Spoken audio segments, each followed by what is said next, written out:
Good morning all, happy Ganesh পুজো। তো আজকে গণেশ পুজো আমাদের পাড়াতে একটা পুজো হতো, এবারে সেটা বড় করে হচ্ছে না, নাহলে আমাদের গেট অবধি পুরো মাইক বাজতো আর কি।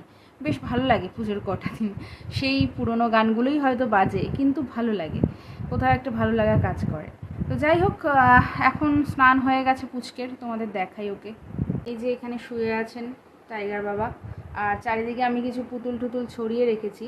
ইদানিং ও জিনিসপত্র বেশ ধরতে ইন্টারেস্ট পাচ্ছে। বাবা এই নাও, এই নাও।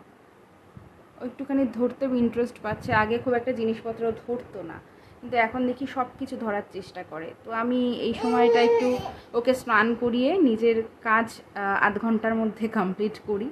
একটু খেলো খেলো করছে। তো এই হচ্ছে, এবারে পুজো কীভাবে কাটবে জানি না। গতবার বা এবার কোনো বাড়ি বাইরে বেরোতে পারবো না, গতবার তো পারিনি প্রেগনেন্সির জন্য, আর এবছর পুচকের 1 বছর এখনও কমপ্লিট হয়নি। তো এই চলছে, পুজোতে খুব একটা বেরোয়ও না বাইরে। আমরা তো আগে একটু বাইরে ঘুরতে যেতাম, তোমরা জানো আমরা রাইড করতে ভালোবাসি, বাট রাইড মনে হয় আমার আর হবে না। আপাতত তো আমি সেই স্বপ্ন দেখছিই না। তো বাড়িতেই এনজয় করব, কিছু খাবার দাবার খাবো, ঘরে বসেই কাটানোর ইচ্ছে আছে। তবে একটা জায়গায় যাওয়ার প্ল্যান চলছে, সমস্ত সামনে বলবো তোমাদের, এখনই বলবো না। চলো আজকের মিনি ব্লগ এই অবধি। জানি না এটাকে মিনি ব্লগ বলে কি না, বাট ভালো লাগে, ওর টুকটাক জিনিস তো আমি শেয়ার করি, তোমরা জানো। চলো দেখা হচ্ছে আবার।